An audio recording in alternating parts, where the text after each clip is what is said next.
Ethan Cole knew he was about to be arrested the moment the rain hit his windshield.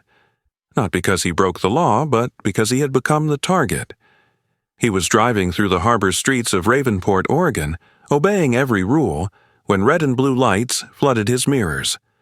Captain Ryan Holloway, the city's most decorated officer, stepped forward with practiced confidence. Minutes later, a gun and heroin appeared in Ethan's car. On paper, it was a flawless arrest, but what no one realized was this. Ethan wanted the handcuffs. Hidden on his chest was a camera, beneath his jacket a live wire, and every lie spoken that night was already streaming to federal servers. Holloway thought he was framing another nobody. In reality, he had just begun documenting his own collapse. Before we begin, tell us in the comments, where are you watching from today? And if you believe some heroes are willing to look guilty to save the innocent, this story is for you. Ravenport, Oregon, never tried to be beautiful at night. It was a harbor city built on rust, rain, and routine. The kind of place where the ocean smelled like diesel and old nets, where sodium streetlights bled orange onto wet asphalt, and where the rain didn't fall. It lingered. On that Tuesday evening in mid-November, the sky pressed low and heavy, as if the city itself was holding its breath. Ethan Cole drove slowly across Harbor Bridge, windshield wipers ticking like a metronome. He kept both hands visible on the steering wheel, posture relaxed, speed precisely within the limit. The radio was off. He preferred silence when the rain spoke for him. Ethan was 43 years old. Tall but not imposing, lean in a way that suggested discipline rather than deprivation. His skin was a deep brown, weathered not by age but by experience. He wore a dark jacket that had seen better days, jeans faded at the knees, boots scuffed from miles walked rather than miles driven. His face was calm. Too calm for a man alone on a wet bridge at night. The kind of calm that wasn't natural, but learned. When the red and blue lights ignited behind him, reflecting off the slick pavement like a warning flare, Ethan did not flinch. He exhaled slowly and eased the car to the shoulder beneath a flickering lamp, exactly where he knew they would want him. Ethan glanced at the clock on the dashboard. 9:42 p.m. Right on time, the patrol car door opened, and footsteps approached with unhurried confidence. Not rushed, not cautious. The walk of someone who had done this too many times to count and never once been questioned. Captain Ryan Holloway stepped into the beam of the streetlight. Holloway was in his early 50s, broad-shouldered, his body thick with muscle that had hardened rather than softened with age. His uniform was immaculate, pressed to perfection, badge gleaming like it had been polished minutes earlier. His hair was steel gray at the temples, cropped short, and his face carried the permanent expression of a man who expected obedience and usually received it. In Ravenport, Holloway was a legend. 15 years on the force, countless commendations, a reputation for cleaning up bad neighborhoods. To city officials, he was law and order made flesh. To certain parts of town, especially those that looked like Ethan, he was something else entirely.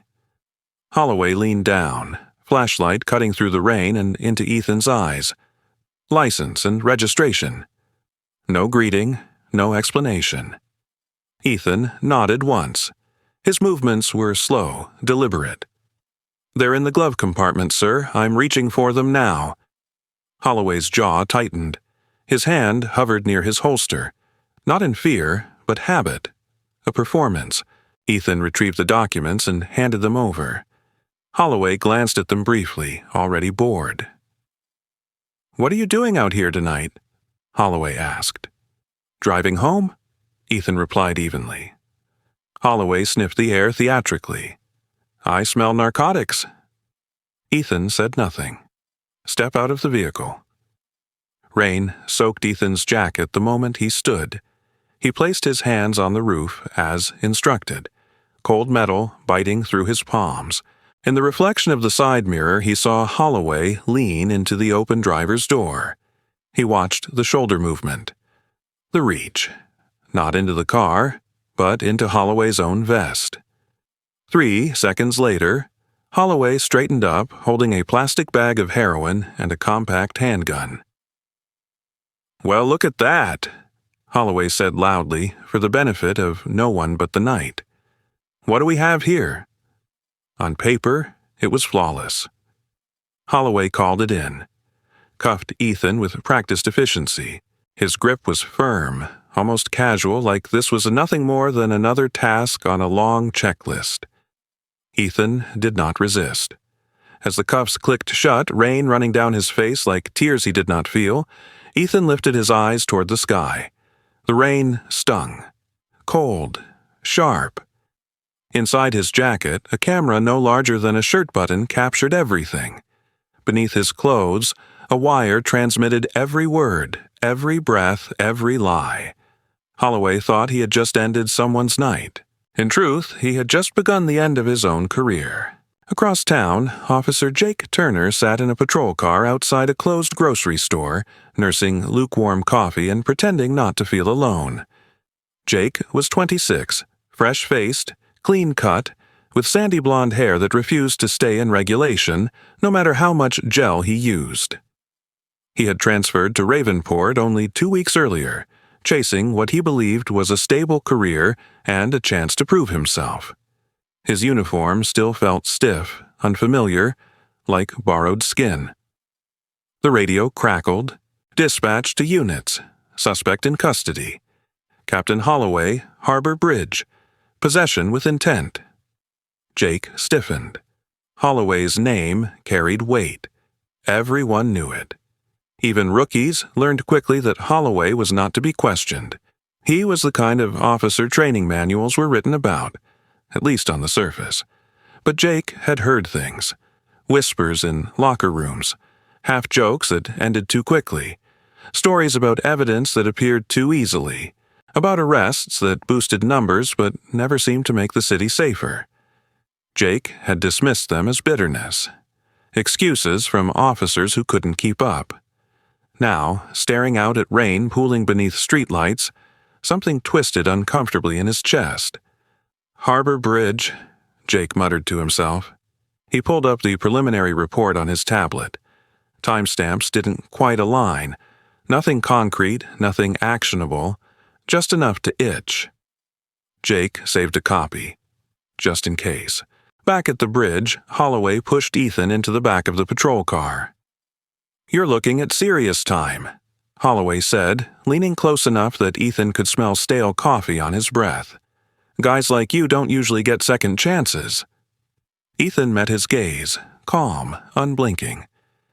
"Make sure you spell my name right," Ethan said quietly. Holloway snorted. "You won't matter long enough for it to count."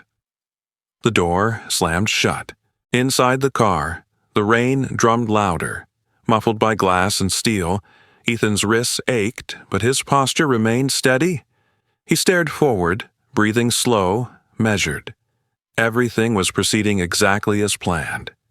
He had chosen the bridge, chosen the night, chosen the man. Outside, Holloway walked away, confident, already thinking about paperwork and statistics and the quiet satisfaction of another clean arrest. He never once considered that the man in the back seat was not a victim of circumstance. He was the architect. Ethan lifted his chin slightly, watching rain trace broken paths down the window. In his mind, there was only one thought. Everything is happening exactly as it should. The holding facility beneath the Ravenport Police Department smelled of disinfectant and old water, a stale blend that never quite went away. Fluorescent lights hummed overhead, casting a flat, unforgiving glow that erased shadows, but not dread. Ethan Cole sat on the narrow steel bench inside cell B12, hands resting loosely on his knees, back straight, eyes forward. The door clanged shut hours earlier, yet he had not moved since. Ethan did not pace. He did not curse. He did not ask for a phone call. To the officers passing by, he looked like a man who had already surrendered. One more name on a long list. One more life about to be processed and filed away. His stillness read as resignation. It was, in fact, discipline. At 43, Ethan's body carried quiet markers of control. His breathing was slow, measured at 4 seconds in, 6 out, a cadence learned long before this cell. His face remained neutral, features set but not tense, as if he had placed a mask over his thoughts and locked it in place. The rain from earlier had dried on his jacket, leaving darkened seams. He hadn't asked for a blanket. No one noticed the camera. It was stitched into the upper seam of his shirt, disguised as a matte black button. Slightly scuffed, intentionally imperfect. The lens was wide enough to catch the entire cell, the corridor beyond, the passing boots and swinging keys. It blinked once every 60 seconds, a pulse so faint it looked like a trick of the light. No one noticed the wire either. It was woven into his belt, flexible and thin, its transmitter nestled against the small of his back. Every sound, the distant cough, the squeal of a cart's wheel, the idle jokes traded by guards, was captured, compressed, and pushed through a secure tunnel to a federal server several states away. The data flowed continuously, time-stamped and immutable. Ethan lowered his gaze to the concrete floor, counting the fine cracks. He did not need to look at the camera to know it was working. He felt the warmth of the transmitter, subtle but constant, like a heartbeat that wasn't his own. A guard stopped outside the cell. Officer Linda Perez was in her late 30s, short and sturdy, with dark hair pulled tight into a bun that spoke of long shifts and little patience for nonsense. She had kind eyes that rarely softened on duty. When she glanced at Ethan, her expression flickered. Curiosity, then distance. "You need anything?" she asked, voice neutral. Ethan shook his head once. "No, ma'am." She nodded and moved on. The camera caught the exchange. The wire caught the cadence of her steps fading down the corridor. Ethan remained silent. Hours later, he was transferred upstairs to a temporary holding room, hands cuffed again, escorted by 2 officers who discussed weekend plans as if he weren't there. The room was larger, colder, with a metal table bolted to the floor and a single chair. He sat when told, waited when ordered, answered no questions because none were asked. Silence, he knew, made people careless. Across town, Officer Jake Turner sat hunched over a desk in the bullpen, the glow of his monitor washing his face pale. It was well past midnight, and the station had thinned to a skeleton crew. Jake's uniform jacket hung on the back of his chair. His tie lay loosened, forgotten.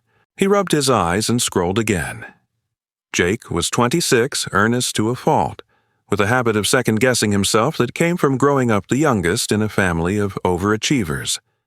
He believed in rules because rules had always been the only thing that made sense. His academy instructors had praised his reports, clear, thorough, by the book. Tonight, that habit worked against him. He had been assigned a supplemental report on the Harbor Bridge arrest. Routine. Clerical. Nothing that should keep him this late. Yet the timestamps didn't line up. Dispatch logged the stop at 9:42 p.m. Evidence was cataloged at 9:44. Bodycam activation showed 9:46. The sequence implied a search before procedure. It wasn't definitive. It wasn't proof. It was odd. Jake pulled up the dash, cam metadata. The file header stuttered, corrupted in places, but the system marked it as weather interference. He frowned. Rain could cause issues, sure, but not like this. Not consistently. He leaned back, chair creaking, and stared at the ceiling tiles. He thought of the stories he'd heard, the half-laughs, the warnings disguised as jokes. He had dismissed them because he wanted to believe in Captain Holloway. Everyone did. Jake minimized the report window and opened a private folder. He dragged a copy of the file inside, then another. He labeled the folder Harbor Backup, just in case. Back in the holding room, Ethan was finally offered water. He accepted. taking small sips, careful not to spill. The camera recorded the cup's scuffed rim, the guard's tattooed wrist, the echo of a door closing somewhere down the hall. A sergeant walked past, glanced in, and kept moving. No one spoke his name. That was the point. Ethan closed his eyes briefly, not to sleep but to listen, to catalog the building's rhythm. Footsteps changed shift at 2 a.m. A cart rolled by every 30 minutes. Somewhere, a phone rang too long before being answered. The system, like any organism, had patterns. Patterns made predictability. Predictability made opportunity. He thought of nothing personal, no memories, no justifications. Those came later. For now, he was a vessel, recording, absorbing, waiting. At 3:17 a.m., Jake finally shut down his computer. He saved the report, submitted the official version, and lingered a moment longer. His eyes drifted to the backup folder.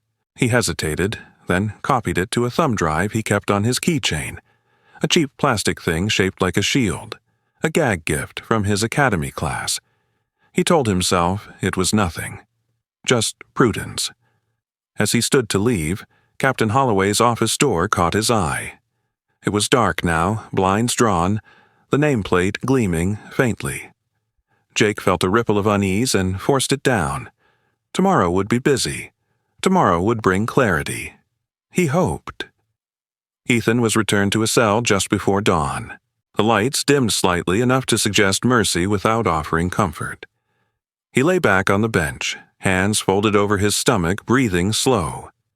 The camera continued its quiet work. The wire hummed. He allowed himself one thought and only one. The first layer had held. Ethan closed his eyes, rain from earlier still echoing in his ears, and let the silence do what it did best: invite mistakes. 3 months later, winter had settled into Ravenport with quiet persistence. The rain no longer fell in dramatic sheets. It drifted, steady and cold, seeping into stone and bone alike. On the morning of the hearing, the courthouse rose from the fog like a monument to routine. Gray concrete, narrow windows, an American flag hanging limp in the damp air. Ethan Cole entered through the side door reserved for defendants, hands cuffed loosely in front of him. He wore a borrowed suit that didn't quite fit, jacket sleeves a fraction too short, trousers creased but thin. The clothes made him look smaller, diminished, as if the process had already begun to erase him. His shoulders were slightly slumped, his gaze lowered. To anyone watching, he looked exactly like what the system expected. A tired man, resigned to the inevitable. Only his eyes betrayed nothing. Lena Brooks rose from the defense table as he approached. She was 38, tall and slender with sharp cheekbones and tired hazel eyes that had learned to measure rooms quickly. Her dark hair was pulled into a practical bun streaked with early gray. Stress, not age. Lena dressed plainly, favoring dark suits and sensible shoes, the uniform of someone who spent more time standing than sitting. She had been a public defender for 12 years, long enough to know when a case was already lost before opening arguments began. This was one of those cases. She offered Ethan a small, apologetic smile as the bailiff guided him into the chair beside her. "We'll get through today," she whispered. It was not reassurance. It was habit. Across the aisle, Mark Reynolds adjusted his tie and checked his notes. Reynolds was in his mid-40s, clean-cut with a politician's smile and a prosecutor's appetite for efficiency. He measured success in convictions, not nuance. To him, this case was a gift. A decorated captain, a defendant with no visible leverage, and evidence that told a simple story. He nodded once to Captain Holloway, who stood near the witness stand with relaxed confidence. Ryan Holloway looked entirely at home in the courtroom. His uniform was immaculate, medals aligned, shoes polished to a mirror shine.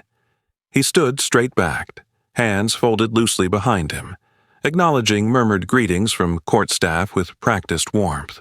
He had testified here dozens of times. The room knew him, trusted him. When the bailiff called the room to order, Judge Grace Whitman entered from the side chamber. She was in her early 60s, tall and dignified, with silver hair cut neatly at the jaw. Her black robe hung heavy on her narrow frame. Whitman had spent 3 decades on the bench, earning a reputation for firmness and efficiency. She believed deeply in the structure of the law and in the officers who upheld it. Captain Holloway's testimony had crossed her courtroom more times than she could count. She took her seat, scanned the docket, and nodded. "Let's proceed." Reynolds didn't waste time. His opening was concise, confident, and carefully framed. He spoke of a dangerous individual stopped during a routine patrol, of an officer acting on instinct and experience, of drugs and weapons that posed a threat to public safety. His voice carried easily, filling the room with certainty. Then he called his first witness. Captain Holloway stepped forward, placed his hand on the Bible, and swore to tell the truth. His voice was steady, reassuring. As he began his testimony, he painted the night in broad, convincing strokes. Erratic driving, the unmistakable odor of marijuana, a suspect reaching under his seat despite commands to stop. Holloway described fear, not his own, but the reasonable fear of any officer in that situation. He described restraint, professionalism, courage. As he spoke, Ethan sat motionless. His hands rested calmly on the table. His head remained bowed, eyes unfocused, as if listening from a distance. The camera stitched into his shirt captured Holloway's face from across the room. Every twitch of confidence, every casual exaggeration. The wire caught the cadence of lies layered carefully atop one another. Lena scribbled notes furiously, though she already knew how this would go. When it was her turn, she rose and asked the expected questions. About body cam footage that malfunctioned. About dash cam files corrupted by weather. About the absence of fingerprints. Holloway answered smoothly, apologetically, as though inconvenienced by technicalities rather than exposed by them. Judge Whitman listened, chin resting lightly on her hand. She had heard this rhythm before. She had ruled on it before. And yet, as she watched Ethan, silent, composed, almost eerily still, something tugged at her attention. He did not fidget. He did not react to accusations. He did not perform innocence or outrage. He simply existed. It unsettled her. The hearing adjourned for a brief recess. Court staff moved quietly. Reynolds chatted amiably with Holloway, their laughter low and confident. Lena sat back down, rubbing her temples. "They're offering a plea," she murmured to Ethan. "Reduced sentence. It's not fair, but it's safer." Ethan did not look at her. "No," he said softly. She studied him for a moment, searching for bravado or denial. She found neither. Only certainty. Across the room, Judge Whitman watched the exchange from behind her bench. She couldn't hear the words, but she saw the refusal in Ethan's posture. It reminded her, uncomfortably, of a case years earlier, one she had ruled on swiftly, confidently, and later wondered about in the quiet hours of the night. The court reconvened. Holloway resumed his testimony, finishing with a statement that drew nods from the gallery. Reynolds thanked him and returned to his seat, satisfied. As the proceedings continued, every word spoken by Holloway was logged, stored, and transmitted. Each detail locked into place, not as truth, but as record. The system was doing what it always did, accepting authority at face value. Ethan lifted his eyes briefly, just long enough to meet Holloway's gaze across the room. There was no challenge in the look, no warning, only patience. Judge Whitman cleared her throat. "The record will reflect the testimony as given," she said, her voice measured.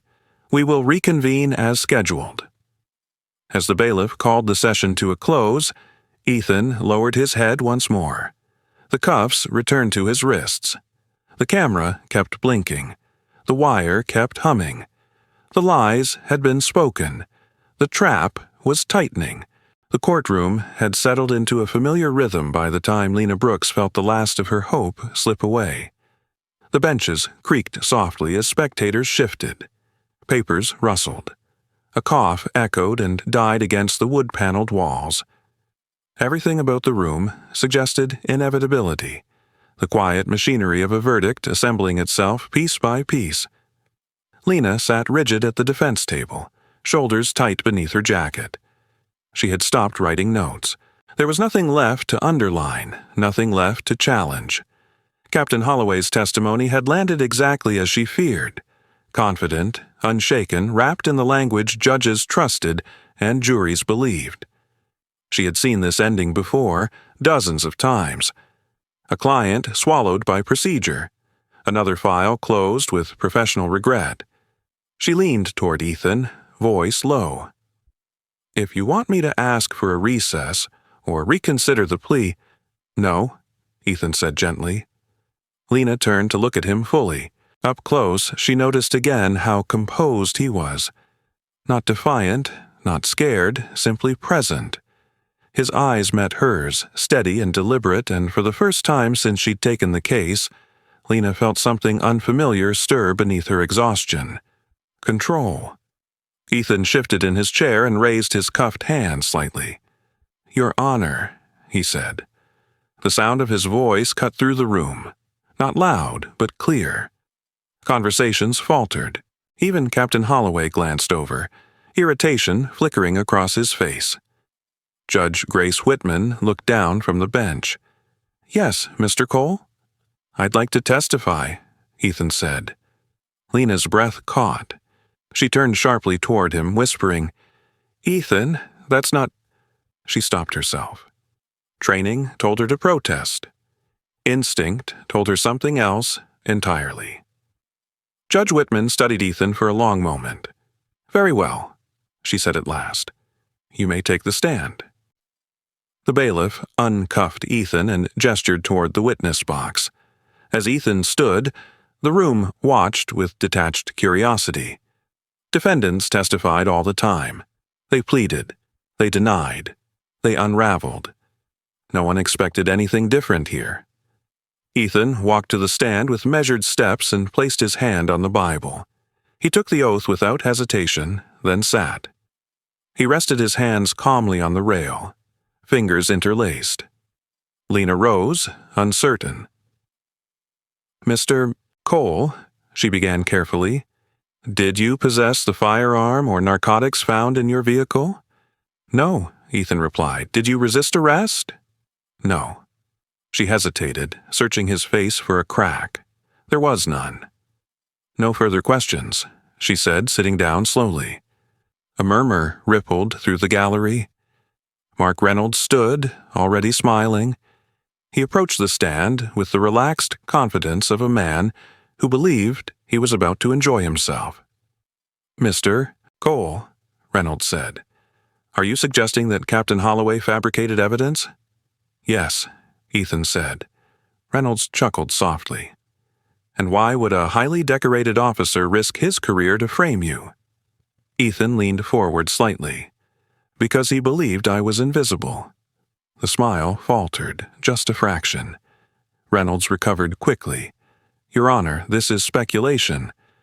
"I'd like to submit evidence," Ethan said calmly. Reynolds froze. "Objection. No evidence was disclosed." Ethan reached into the inside pocket of his jacket. The movement was slow, deliberate. The bailiff stiffened, hand hovering near his belt. Judge Whitman raised a hand, signaling restraint.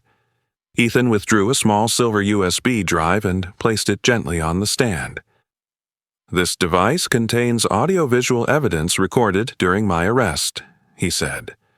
Reynolds opened his mouth to object again, but Ethan was already continuing. "And before that," he added, reaching once more into his jacket, "I should clarify something for the court."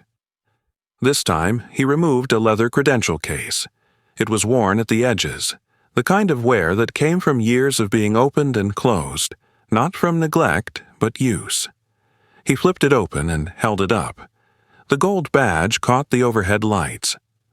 "I am Federal Agent Ethan Cole," he said evenly. "And Captain Ryan Holloway is the primary subject of an active federal investigation." For half a second, no one reacted. Then the room exploded into sound. Reynolds staggered back a step.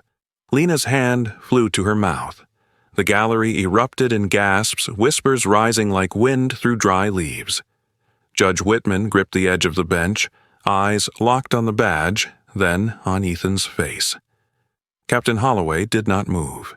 The color drained from his skin so quickly it was visible even from across the room. His jaw clenched, muscles jumping beneath it. He stared at the badge as if it were a weapon pointed directly at his chest. "Order!" Judge Whitman snapped, bringing the gavel down hard. "Order!"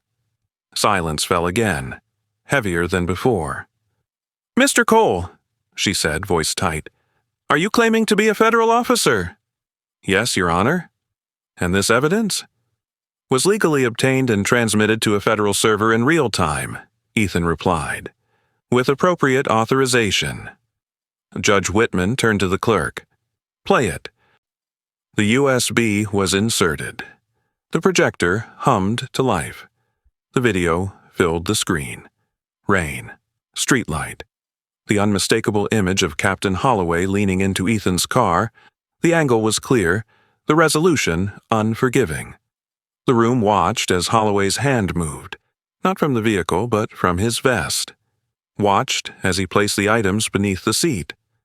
A woman in the gallery covered her mouth. Someone whispered, "Oh my God." Judge Whitman's face had gone utterly still. At the back of the courtroom, Officer Jake Turner sat frozen. He had come on his own time, drawn by a gnawing sense that he needed to see this through. As the video played, his doubts crystallized into certainty. The inconsistencies, the corrupted files, the too perfect reports.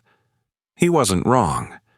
Jake felt his chest tighten, not with fear but with relief. The truth was terrible, but it was real.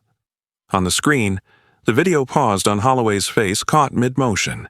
Ethan's voice carried across the room, calm and precise. "This footage is time-stamped, encrypted, and cross-verified. It cannot be altered." Judge Whitman looked from the screen to Holloway, then to Reynolds, whose mouth hung slightly open.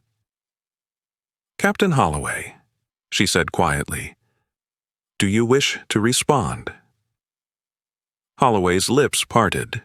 No sound came out. For the first time in the room, he looked small. Ethan sat back, hands folding again on the rail. He did not smile. He did not gloat. He simply waited. The truth had entered the room. There was nowhere left to hide. The courtroom no longer felt like a place of order. It felt like a pressure chamber, sealed tight and slowly filling with something dangerous. The paused image on the projector, Captain Ryan Holloway's hand, frozen mid-motion, caught reaching from his vest, hung over the room like an accusation that could not be argued away. Judge Grace Whitman broke the silence. "Resume playback," she said, her voice steady but thin. The video continued. The angle shifted slightly as Ethan's body moved during the arrest, but the picture remained unmistakable. Holloway's movements were deliberate, efficient. A man who had done this before. The gallery watched as the items were placed beneath the seat, watched as Holloway stepped back and announced his discovery with practiced surprise. A low murmur rolled through the room. Someone whispered a prayer. Another person laughed once, sharply, then covered their mouth in horror. "Pause," Judge Whitman ordered. The screen froze again. Captain Holloway stood rigid near the witness stand, his hands clenched at his sides. The confidence that had defined him minutes earlier was gone, replaced by something raw and feral. His eyes darted, measuring distances, exits, faces, the instinct of a cornered man. Ethan's voice cut through the tension. "Play the audio file labeled Ordo 2. The clerk hesitated, glanced at the judge, then complied. The sound that filled the room was quieter than the video, but far more devastating. Holloway's voice, unmistakable, low and sharp. You back me on this or I ruin you, you hear me? A younger voice responded, shaken, apologetic. I didn't see the gun. You saw what I tell you you saw. The audio continued, revealing threats, pressure, the casual abuse of authority. There was no mistaking intent, no room for interpretation. Judge Whitman closed her eyes for a brief moment. When she opened them, they were wet but resolute. At the back of the courtroom, Jake Turner stood. The movement drew attention immediately. Jake's hands trembled slightly as he stepped into the aisle, clutching a thin folder and a small flash drive. He looked younger than he had hours earlier, stripped of uniform bravado and left with conviction alone. His sandy hair was damp with sweat, his jaw set in a way that spoke of a decision made and accepted. Your Honor, Jake said, voice cracking but clear, I have supplementary reports related to this arrest, copies I retained due to inconsistencies. Every eye turned toward him. Judge Whitman stared, recognition flickering across her face.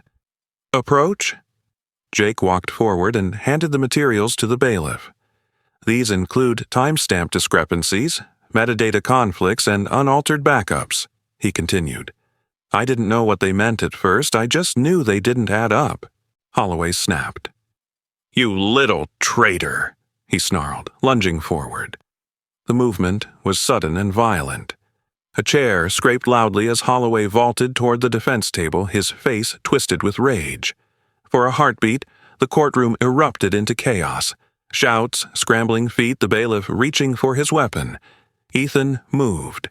He rose from his seat and intercepted Holloway with controlled precision. One step, a pivot, and Holloway's momentum betrayed him. Ethan hooked an arm, twisted, and drove Holloway to the floor with a sharp, echoing thud. The sound reverberated through the room, silencing everything. Ethan pinned Holloway with a practiced hold, knee pressed firmly into his back, arm locked behind him. Holloway struggled, grunting, but every movement only tightened the restraint. Stop resisting, Ethan said calmly, breath steady. You're only making it worse. The doors at the back of the courtroom burst open.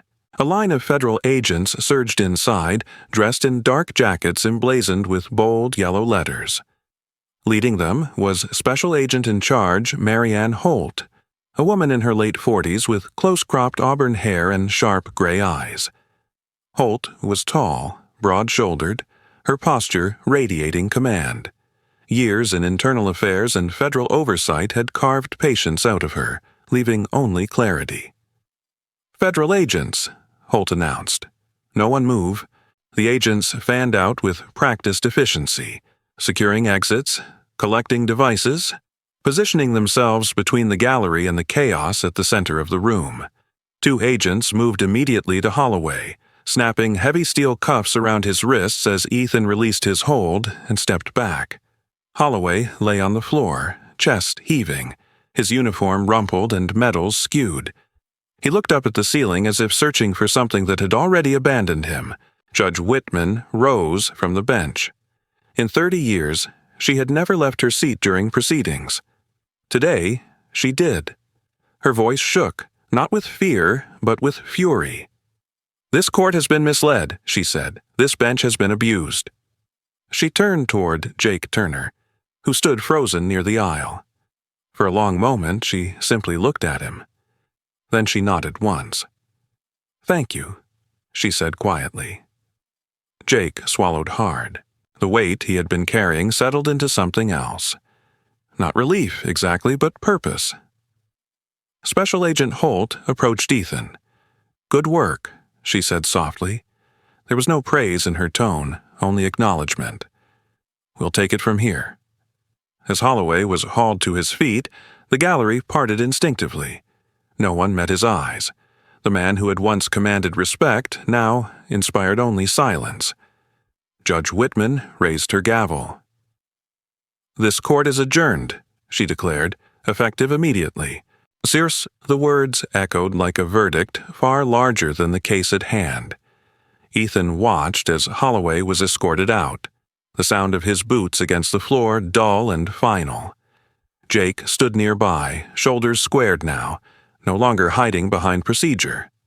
The system, cracked and groaning, had finally exposed its fault lines. For the first time since entering the courtroom, Ethan allowed himself a slow breath. The evil had been restrained, and the quiet ones had finally spoken. Ravenport woke up slowly after the arrest, like a city unsure whether it was allowed to breathe again. The rain that had soaked its streets for months finally thinned to a mist, then vanished altogether, leaving the harbor air sharp and clean. Sunlight found its way between buildings, glinting off puddles that no longer felt permanent. The indictments came quietly, but their impact echoed everywhere. Captain Ryan Holloway was formally charged on multiple federal counts: fabrication of evidence, coercion, civil rights violations under color of law. The uniform that had once protected him now meant nothing. Prosecutor Mark Reynolds followed soon after, his confident courtroom smile replaced by the tight, hollow look of a man watching his career collapse. He was charged with conspiracy and obstruction after investigators uncovered emails and agreements he had never expected anyone to see. The cases began to reopen. Boxes were pulled from shelves. Files long considered settled were re-examined line by line. Names resurfaced. Men and women who had vanished into the system on Holloway's testimony alone. One by one, convictions were vacated. Holding cells opened. Families reunited in courthouse hallways with tears, disbelief, and trembling relief. Ethan Cole watched none of it from the inside. His role ended the moment the truth was secured. He gave a brief statement to federal supervisors, signed what needed signing, and declined every request for comment. When reporters gathered outside the courthouse days later, cameras poised and questions ready, Ethan walked past them without slowing, his expression neutral, his hands empty. He had never wanted the spotlight, only the outcome. Lena Brooks received the phone call in her cramped office late one afternoon. She listened in silence, one hand gripping the edge of her desk, the other pressed against her mouth. When the call ended, she sat back and closed her eyes. Lena had built her career on damage control. On softening blows, she knew she could never fully stop. Years earlier, she had lost a teenage client to prison after a rushed plea she still replayed in her head on sleepless nights. That failure had hardened her, sharpened her sense of responsibility, and robbed her of illusions. Now, for the first time, she felt something loosen. She accepted the invitation to join the Judicial Reform Commission with cautious resolve. She didn't believe in miracles, but she believed in pressure, persistence, and memory. If the system could be bent, she would lean her full weight against it. Jake Turner's promotion came with no ceremony.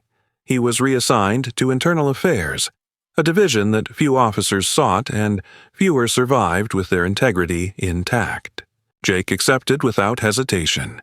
He traded his patrol uniform for plain clothes and a desk stacked with unresolved complaints.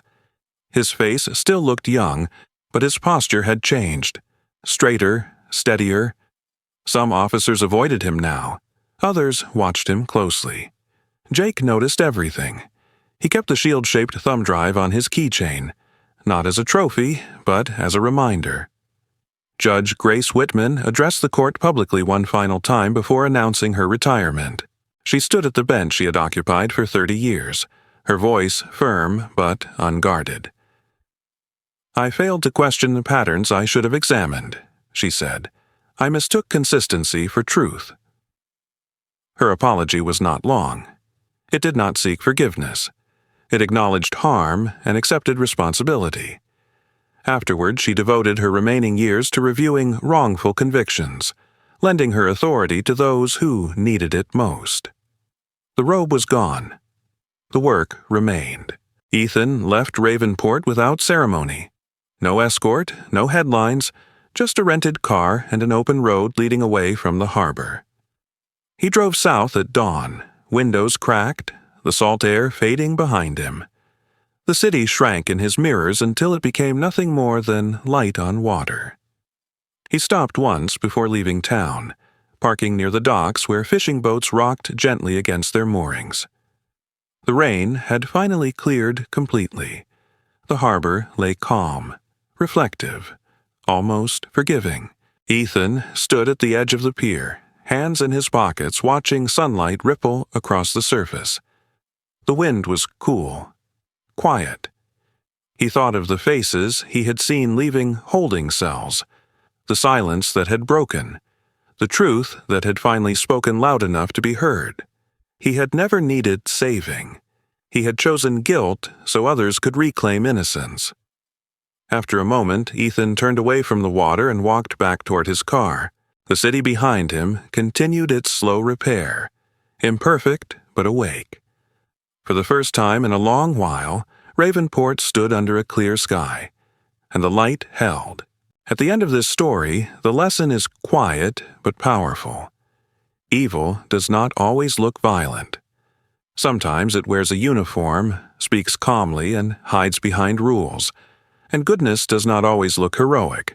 Sometimes it looks like silence, patience, and the willingness to be misunderstood so that others can be protected. In our daily lives, most of us will never stand in a courtroom or face a moment like Ethan did. But we all face smaller choices every day. Whether to speak when something feels wrong. Whether to stay silent to stay comfortable. Whether to protect only ourselves or to protect the truth even when it costs us something. This story reminds us that doing the right thing does not always bring applause. Sometimes it brings loneliness first. But truth has a way of finding light, especially when someone is brave enough to carry it through the darkness. If this story moved you, consider sharing it with someone who may need encouragement today. Leave a comment below and tell us what part of the story spoke to you the most. If you believe that truth matters and that justice is still worth fighting for, please subscribe to the channel so we can continue sharing stories like this. And before you go, let us take a moment together. May God bless you and protect you. May He give strength to those who feel unheard, courage to those who are afraid to speak, and peace to those who carry heavy burdens. If you agree, type Amen in the comments. Thank you for watching.